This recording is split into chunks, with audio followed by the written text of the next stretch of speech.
Tēnā koutou, tēnā koutou, tēnā koutou katoa. Welcome to Pomegranate Health. I'm Mick Cavazzini for the Royal Australasian College of Physicians. The next couple of episodes deal with two of the cruxes in a child's development. Today you'll hear about the first few years of life and how predictive this period is for lifelong health and social outcomes.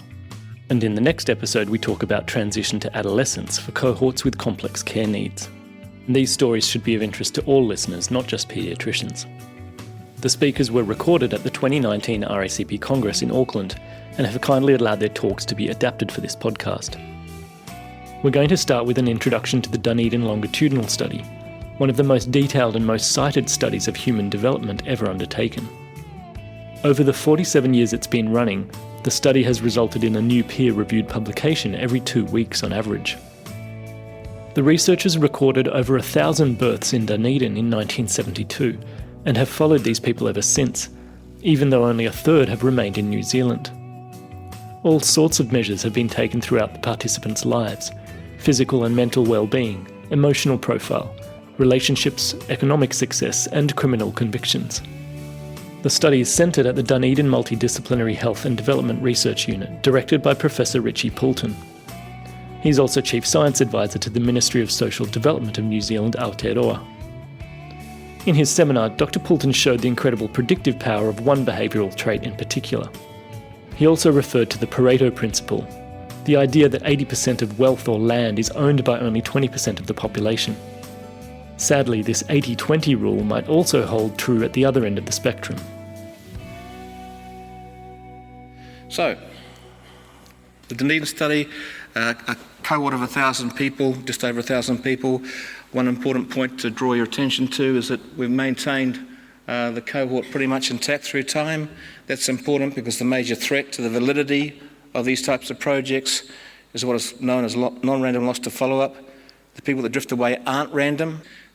Multiple difficulties aggregate within the individuals that most cohort studies in the world have failed to follow up and retain over time. So that gives us some confidence in our causal inferences. That's all I would say about that. I'm not trying to show off.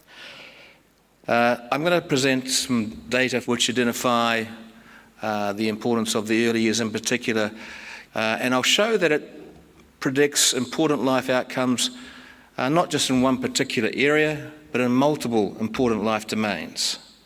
And that prediction withstands control for all the usual suspects: distribution across social strata, cognitive measures, IQ, and the like. It applies equally to men and women, and it just doesn't result from the extremes driving the association.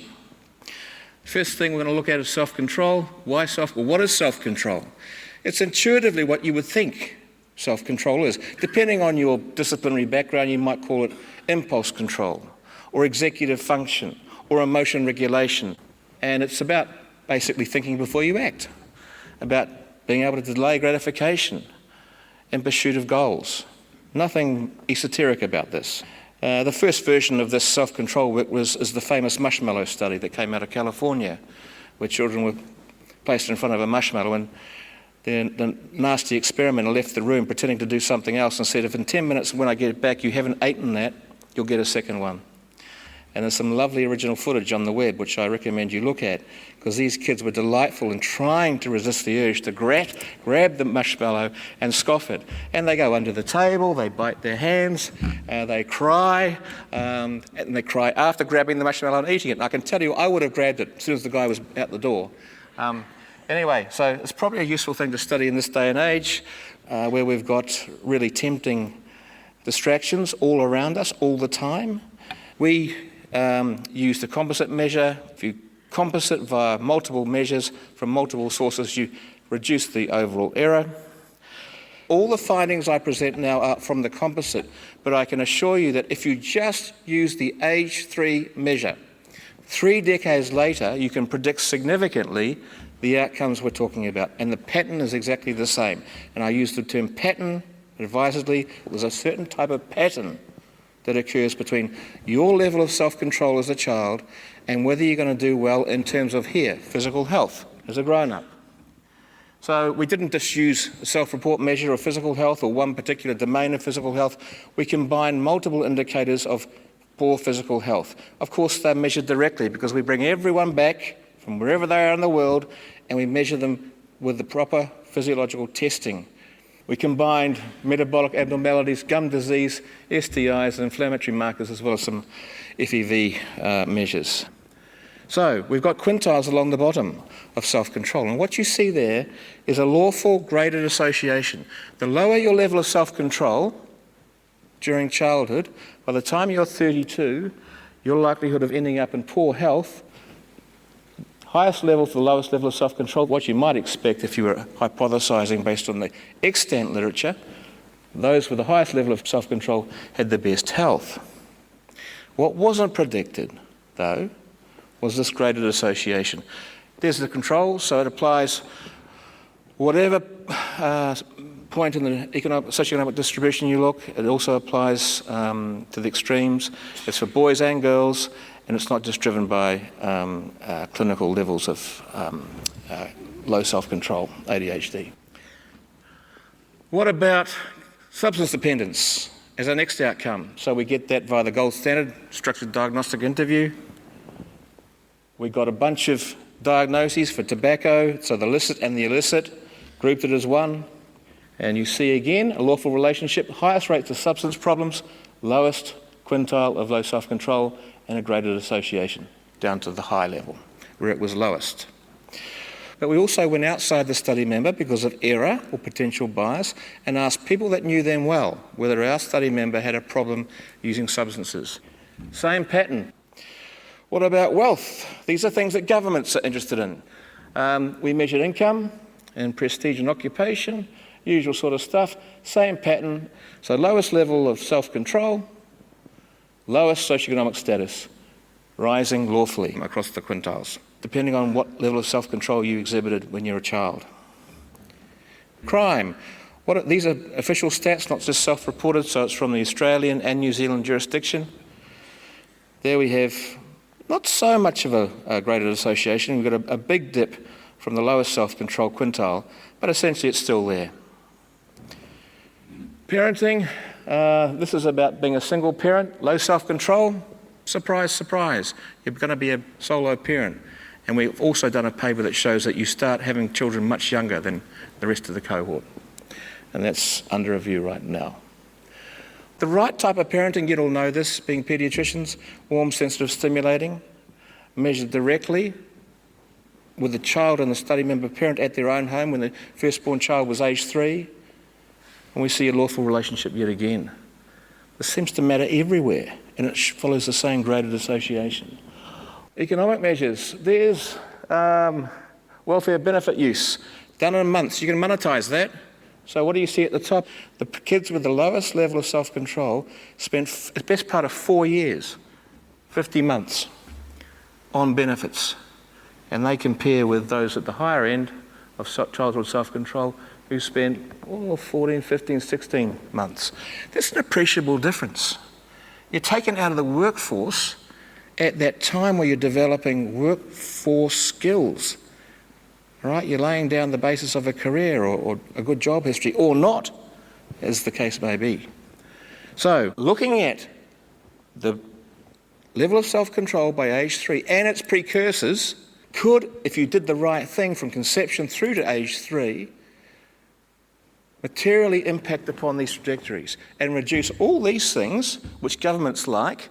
But I always think of this in terms of personal and family suffering and whānau suffering and low quality of life. You're going to have a meaningful impact upon that if you start early.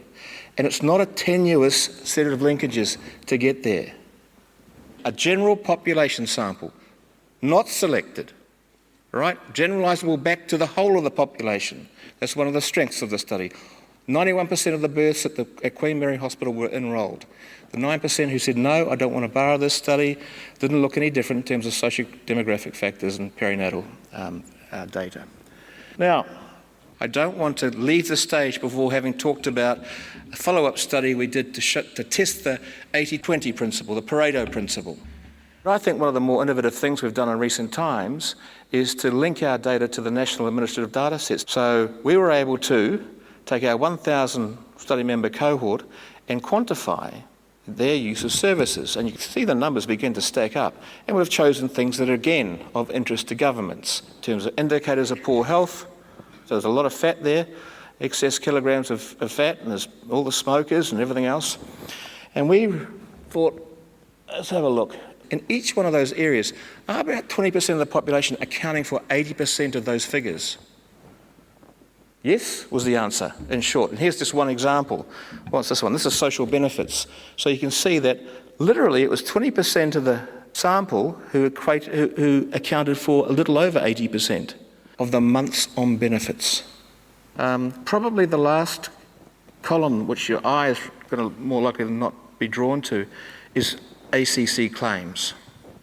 That's accidents. So it's a mix of accidents where you've got high-risk behaviour, but genuine accidents as well. Pretty much the 80-20, dropping down a bit here, it's obesity. They didn't always come in quite like that, but what we noticed was that these segments, be it kilograms, tobacco use, use of hospital beds, use of pharmaceutical preparations, number of months on benefits, time in jail, they were not independent. There's a group that we could identify within the cohort, and it was 22% in proportion, and they accounted for 80% with some variation of those outcomes. Now, we could predict that group using multiple measures obtained between birth and age 11 from multiple sources, but no government has that information available to them. So this is where it gets very interesting and exciting. We went back to a simple age 3, 45-minute interview. Paediatricians played a role here. We group it under the term brain health, all right? So it's 5 scores.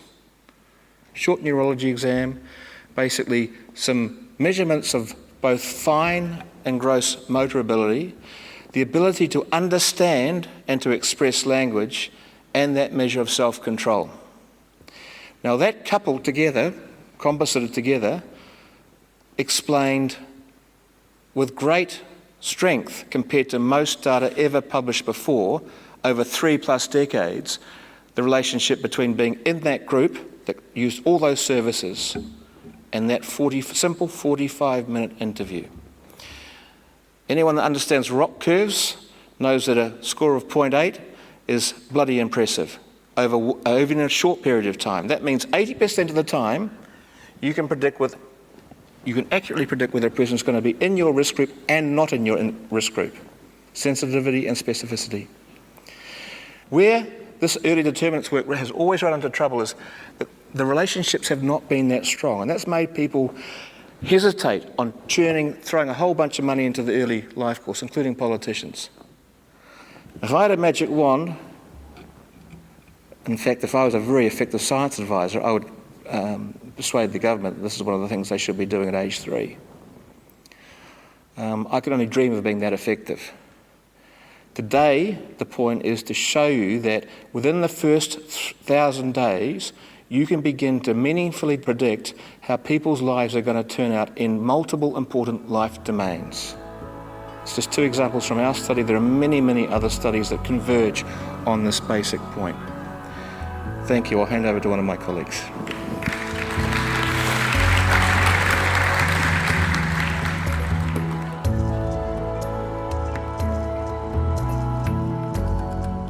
The powerful associations you've just heard about will be explained by countless factors, only some of which we currently understand. But there is compelling evidence for the impact of deprivation in early childhood on brain development. This was outlined by Dr. Johan Morreau, a retired paediatrician from Rotorua who remains an active board member of the Lake District Health Board. Dr. Morreau began by describing how the proportion of New Zealand children living in poverty went from 10% in the late 1980s up to 30% by 2001. From which it has declined by only a few points. In such an environment, the barriers to a child flourishing begin even before birth. Indeed, the critical first 1,000 days we talk about is taken to start at conception.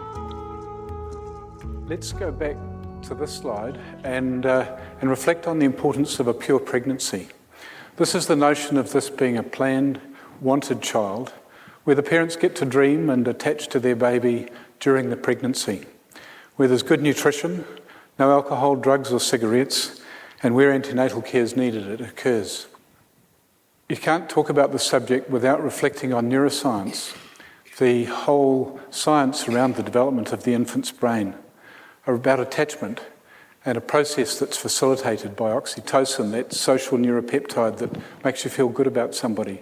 That notion of love is what grows an infant's brain. So the genes are the blueprint, but it's that experience that's the carpenter. And together, they build the brain from the base up. This slide shows the proliferation of neurons and neural pathways that's occurring in those first 3 years. Billions and billions and billions of these happening. And if you don't use those neurons, or if they're damaged by the toxic stressors that apply to so many of the people's lives that we deal with, then these get pruned back. And with a brain, it's really hard to get that back later.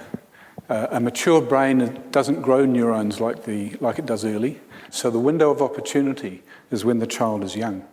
So development occurs when a child and somebody else interact, ideally somebody who's besotted with that kid, and gives them the time that they need. And so through observing, through interacting, through playing, a child then develops abilities and in time their identity. You can't have this conversation without reflecting on what happens when things go wrong. And I think of a pregnancy that's been compromised by smoking. Smoking reducing placental blood supply, therefore placental size. So the child doesn't grow so well, is more likely to become growth retarded, more likely to be born early. The fetus decides when it wants out earlier because things aren't so good inside. The placenta doesn't stand the labour, and so there's more likely to be birth asphyxia, fetal distress, delivery by caesarean section, admission to a special care baby unit, separation from a mother, a child who's less likely to breastfeed, problems with attachment, and the baby has smaller airways because of the smoking and gets sicker with their bronchiolitis and therefore more likely to end up on CPAP, more likely to end up ventilated. So these are the origins of vulnerability. David Barker was an epidemiologist in the 70s and 80s in the UK, and he identified the relationship of a growth retarded child to later metabolic syndrome. So the issues of insulin resistance, of fatty metabolism problems, high blood pressures, and issues managing one's weight. Another subject which also at least partially explains why it is so difficult for people to turn their lives around is the epigenome. Experiences before and soon after birth can result in the genes being modified and determine whether they're expressed at all. So it's those injuries during pregnancy that we talked about, it's the toxic stress that we've talked about that influence the architectural software of the developing brain. And the classic that I always think of is the gene for conduct disorder, which is expressed after exposure to emotional abuse and violence. But if you don't have exposure to it, it can remain unexpressed. Adverse childhood experiences, the ACEs, also explain a lot of the issues that we struggle with. So Kaiser Permanente in the US sent out questionnaires to 17,000 of their middle-class people and asked whether they'd been subject to physical abuse, sexual abuse, emotional abuse, neglect, domestic violence, whether there was an incarcerated family member, mental illness, separation or divorce, a whole range of adverse childhood experiences, and the literature now adds poverty and racism to those. And what they found was really interesting. If you had 4 or more ACEs, as a woman, 50% were likely to suffer from chronic depression, and men around 30%. And that's huge. Suicide attempts, 20% if you've got 4 or more ACEs. Again, that's huge and almost certainly relates to the high youth suicide rates that we have in this country. 6 or more ACEs lowers life expectancy by 20 years. 7 or more ACEs leads to a 3-fold lung cancer risk and a 4-fold risk of heart disease. So they're a predictor of all the issues that we struggle with. You can't talk about this without talking about stress. So there's the positive stress, which is the sort of transient experience that gives a child the confidence to know that they can manage. Then there's tolerable stress, which is where something major happens, the loss of a parent, the loss of a sibling, but the child is wrapped under the umbrella of a family, a whānau that's supportive and helps to make it all work. And that becomes tolerable. But then there's toxic stress, where there is none of the supports, where the child is on their own, neglected, left in an orphanage or in a house, nobody responding, to the point where the child's then giving up. And in that situation, the stress levels are really, really high. They remain activated, the sympathomimetic system's turned on, cortisol's turned on.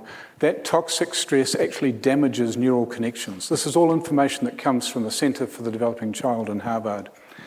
And especially those areas that are damaged are those that are devoted to those higher order skills, that executive functioning, the functions like empathy, the ability to make judgments, the ability to control emotions, and the ability to learn. And that leads to all sorts of issues around behaviour, physical health, mental health. And that's where areas like early childhood centres and schools can also make a difference. And we know that actually this is also one of the most important things you can do for a child that's been neglected, that's already been subject to a whole lot of stressors, that already has a damaged brain, that actually this is also part of the healing. So we do seriously need to invest in early childhood. Spend $1 and save 17 are some of the figures that are quoted in relation to this. The first thing I would do is to invest in our workforce, and this has to be a workforce that actually knows how to engage with the population that needs us the most. Learns to oil the wheels for that family, whatever it is that's happening, and follows that child through at least until school age. And in New Zealand, that's likely to be around whānau ora, family start, related activity, and it needs to be community driven. We can also go for the child, youth and friendly city thinking, but also getting young people who are going to become that next set of parents. And we haven't talked about colonisation, racism, financial systems and the increasing gap between rich and poor in this country, and our loss of an egalitarian society. Clearly contributors to all of those ACEs that we talked about earlier. So mā te huruhuru, ka rere te manu. You give a bird feathers and the bird will fly. Thanks.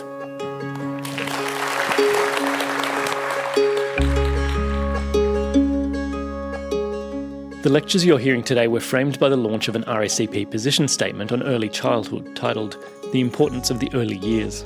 The document makes 47 recommendations to the Australian and New Zealand health ministries, including early childhood programs for the most disadvantaged, 6 months parental leave for either parent, and banning the advertising of poor diet choices to children. We must also remember that for the first peoples of Aotearoa and Australia, socioeconomic disadvantage is often compounded by the intergenerational trauma of colonisation. This includes the stress of explicit racism, but also the implicit prejudice when applying for jobs, say. And it recognises the dilution of cultural identity that can be so important for building resilience. You can go back to episodes 12 and 31 for more discussion of this. The RACP acknowledges the first 1,000 Days movement, which merges modern clinical standards with Indigenous wisdom around family and community.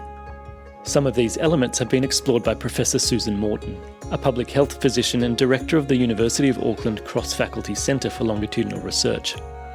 She designed the Growing Up in New Zealand study, which has been following 6,800 children since before their birth. At regular intervals, participants and their families are surveyed about well-being, family life, identity, education and psychological development. Dr Morton says that a life course approach can inform not just an understanding of population health, but also everyday community practice.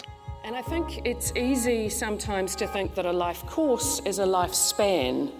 And sometimes when we think about the privilege of having someone in front of us in a clinic situation, we often see them in that time of vulnerability. We see them in that moment.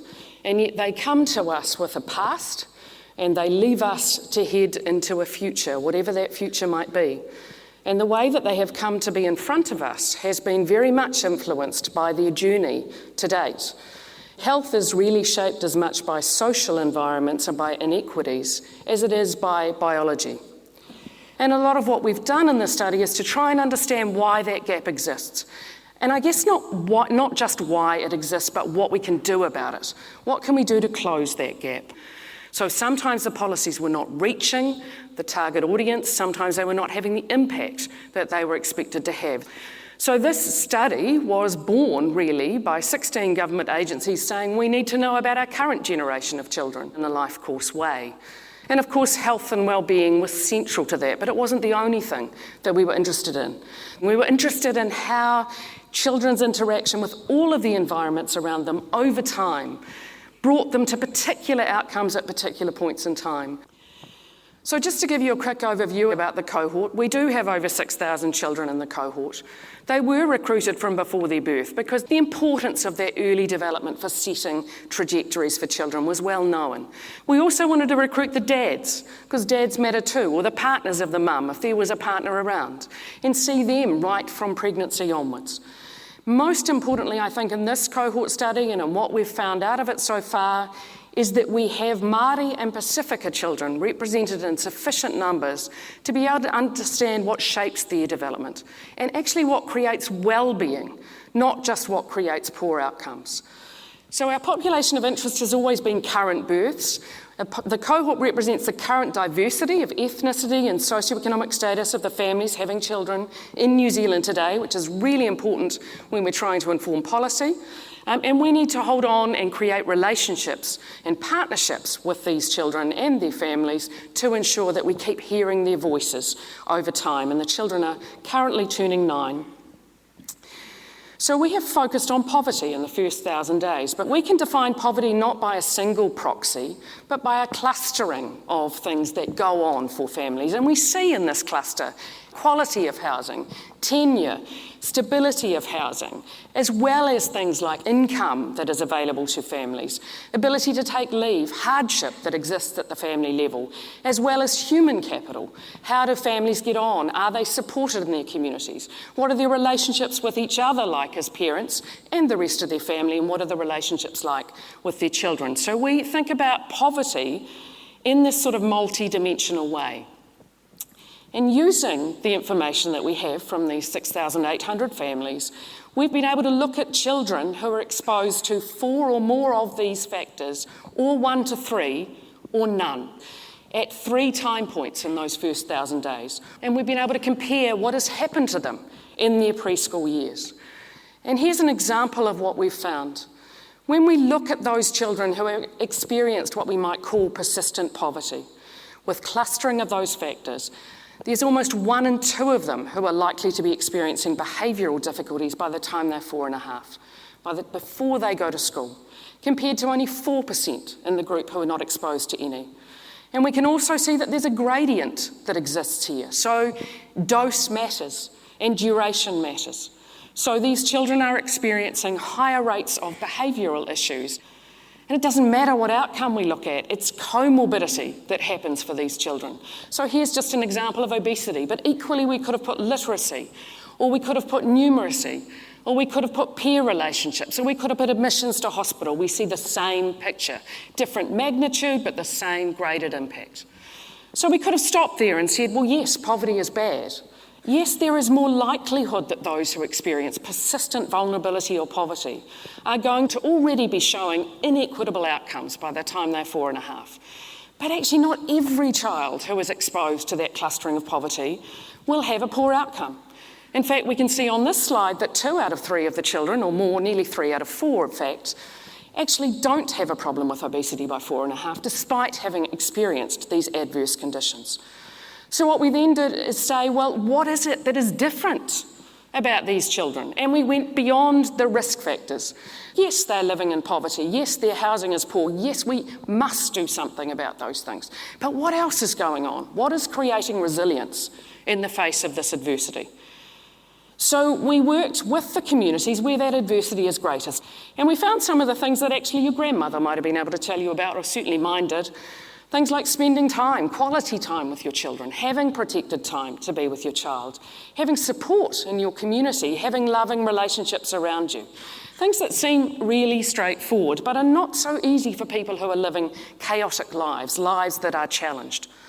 So working with other groups, again in partnership, developed this community initiative where spaces in libraries are no longer quiet spaces in South Auckland for young children. They are places where young mums, young parents, young families can gather with their children and actually spend that quality time and interact with others. Others can come to them, so that these most vulnerable people are not needing to go out and to find all the solutions for themselves. People can come to them. And we're just evaluating whether that works. But I think the key thing in that is that partnership approach, listening to those voices of the vulnerable, listening to, in this case, a group of families. We need to actually work as doctors collectively, but we need to work outside of the health field as well, because so much of what happens to be health outcomes and inequities in health outcomes is so much driven by what's going on in the social and the economic context. So I just want to conclude with always acknowledging that it is really always my privilege to bring the voices of these nearly 7,000 families and children to the table, and I really want their voices to be able to make a difference. And I hope that sharing a little of their journey and their collective stories can help to inform some of the ways that you think about your practice as well. And I'm always remembered that we stand on the shoulders of giants, in this case the wonderful Dame Whina Cooper, who died some 25 years ago now, but whose words are still profound. That, we need to take care of our children because they are us in the future. Thanks for listening.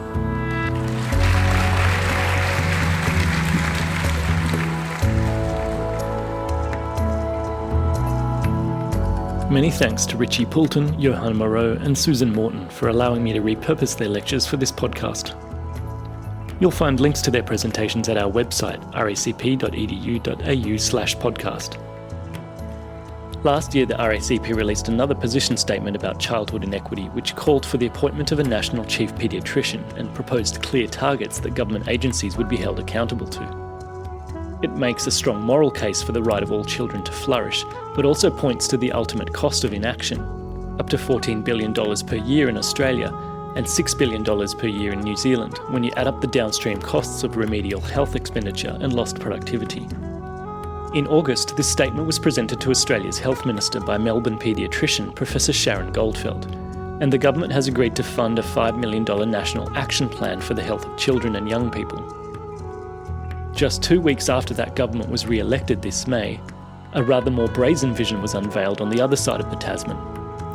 The so-called wellbeing budget starts from the premise that GDP alone is an inadequate measure of growth and value in society. Despite a rock-star economy, New Zealand has the worst homelessness rate of the OECD countries. The Finance Minister of New Zealand, Aotearoa, is Grant Robertson, and I'll leave you with a prosaic trailer of this budget which he presented a few months ago at the International Conference on Wellbeing and Public Policy in Wellington. I'm Mick Kabat-Zini. Please visit racp.edu.au/podcast for heaps of linked resources. Ngā mihi nui kia koutou. Now, in a room such as this, I am loath to start a debate about the definition of well-being. I am attracted, however, to the ideas, remember it's a sin, of giving people the capabilities to live lives of purpose and meaning for them. Equally, it is clear to me that well-being is a long-term proposition, in particular an intergenerational one. And this was made more than clear to me in New Zealand in the election that we had last year. The topics that I was questioned about the most in the campaign, be it in the boardroom or the smoko room, were about child poverty, the quality of our rivers and lakes, the state of our public services and institutions. The complex, messy problems that create poverty and inequality require us to look beyond basic economic issues, as essential as they are to solving them, to the well-being of our wider communities, the impacts of cultural alienation, and an understanding of what makes for security and hope. Those three issues, the future of work, climate change, and inequality, are to me the defining economic and social issues that my government must face up to, and they all require a well-being approach to deal with them. Indeed, strengthening human, social, and natural capital is essential to building a foundation of sustainable growth in the face of these issues. The work of the OECD has been extraordinarily helpful, but we must acknowledge the importance of Te Ao Māori, the Māori world view. One example draws on tikanga Māori concepts such as manaakitanga, care and respect, kaitiakitanga, guardianship or stewardship, and whanaungatanga, connectedness and relationships, drawn together into the concept of waiora or well-being. I'm often asked for a practical example of how a well-being approach would affect budget prioritisation or policy making. One of the most difficult issues our government faced on coming into office was what to do with the decrepit Waikeria prison. We were presented with a number of options, and I was advised that the best option was to replace the prison with a 2,500 bed mega prison because the per bed cost was the cheapest option. Well, what a wellbeing approach tells us is that a better option is a smaller prison with a specialist mental health unit attached and more resources for transitional housing for released prisoners and more funding for addiction services.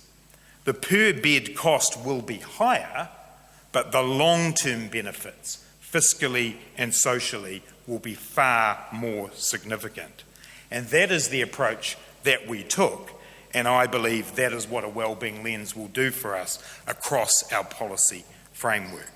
Because if we change the way we think about success, if we find our North Star in the well-being of all our people, now and in future generations, and if we value all that people are capable of, then we will be a better place.